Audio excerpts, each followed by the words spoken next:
2022 election is held. In the election, the results are 49.75% communist versus 50.25% Democratic. And the Democrats are called victorious, with the Reds in the South saying this wasn't fair or free, and so they declare their own nation.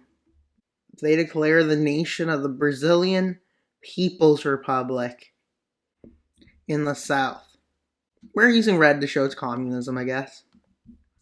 And while long after, the North claims they're the enemy, with American and ally supports.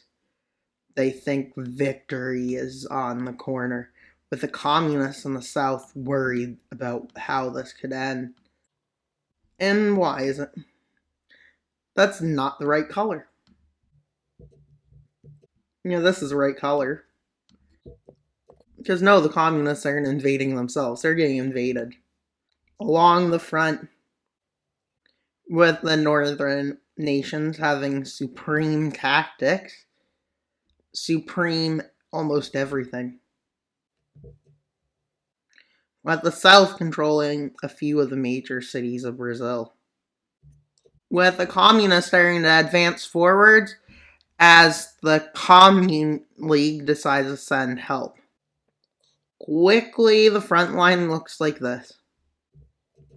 And well, Brazil's army, the Communist Army, the People's Republic of Brazil's forces, start moving in against the Brazilian Republic forces. With them trying to cut these forces off, getting close, but one problem was they push back.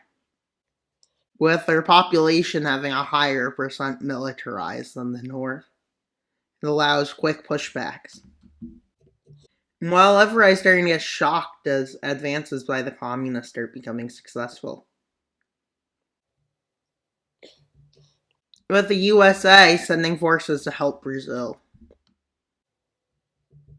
With Brazil in a bad spot, a civil war is definitely not something a country asks for. Definitely not. And some of the neutral nations are shocked. And with the nations of Stanistan, I guess. Central Asia, whatever you want to call it. Central Asian Republic, or Stanistan is a short name. And its real name is the Central Asian Unified Republics. And then we got the Ural state. And why is it the state? I don't know.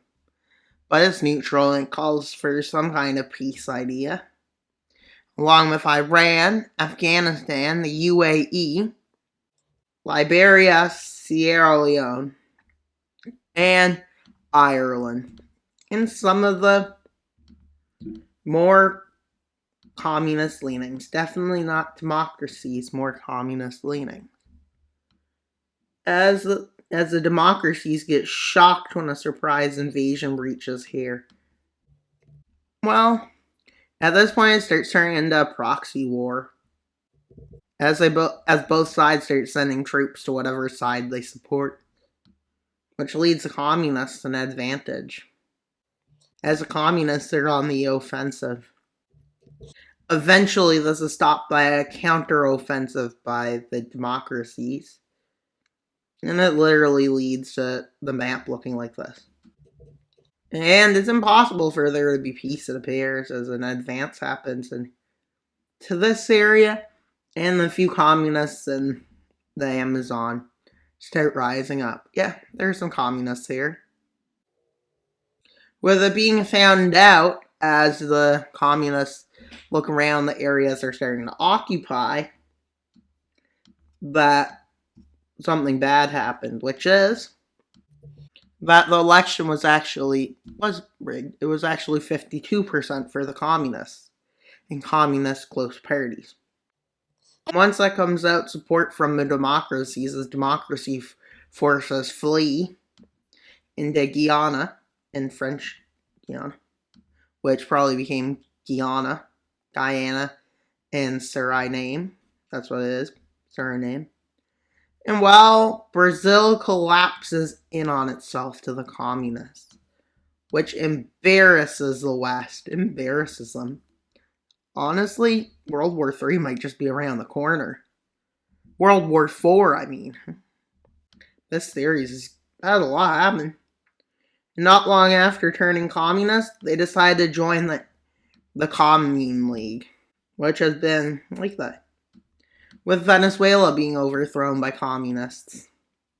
Not long after this, only time shall wait. With the American puppet of Korea being offered, and these countries being offered it, which includes Mongolia, China. Wait, China was supposed to annex all that. China. And while Japan and Korea are offered citizenship by the USA. Along with, not citizenship, what I mean is they're allowed nation status within the alliance, meaning they're no longer puppets. As it's really resource heavy to have puppets. Well, Turkey's expansion as well. With Iran having the idea to build an empire, but right now they need to find a way to get over their neutralness to figure it out. And the communists. Well, they could divide some of their states, but why would they? They could change borders within some, but why bother? What they figure. But as you can see, the world has now picked a side, basically. With Cuba not being overthrown by communists. Neither is Honduras, but for Nicaragua, communist overthrow is inevitable. Why would it be inevitable? There's really no way to stop it. With Iran overthrowing its neutralness to form a new ideology, not really a new ideology.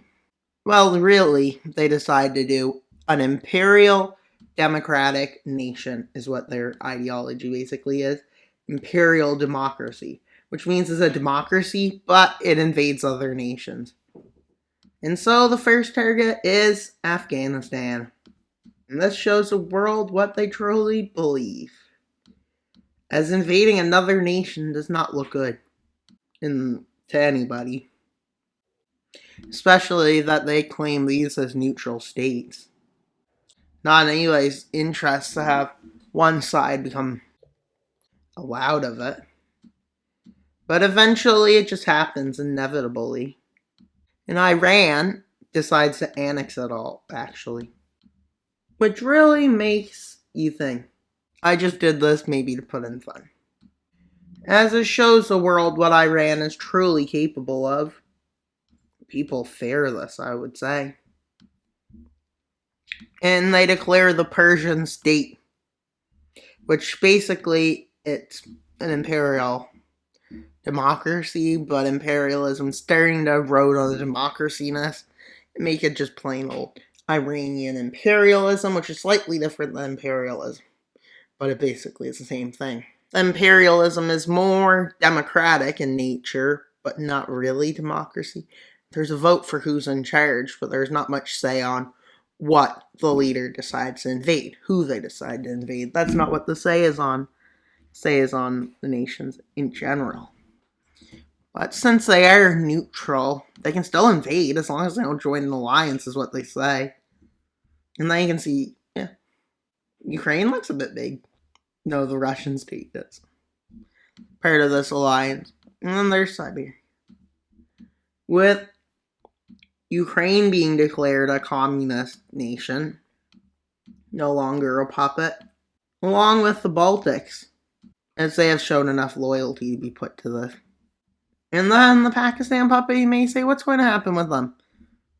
Well, India goes on a bit of an expansion curve within the alliance. Well, they decide to give their Chinese puppet nation status so they don't follow a demand for independence, because, well, they easily could at this point, with North China having been depuppetized. The world's headed to a war at this point. So, like, that's all for today's video. Please like, subscribe, and comment. Wild Mapper out, but not until you subscribe. Bye, guys!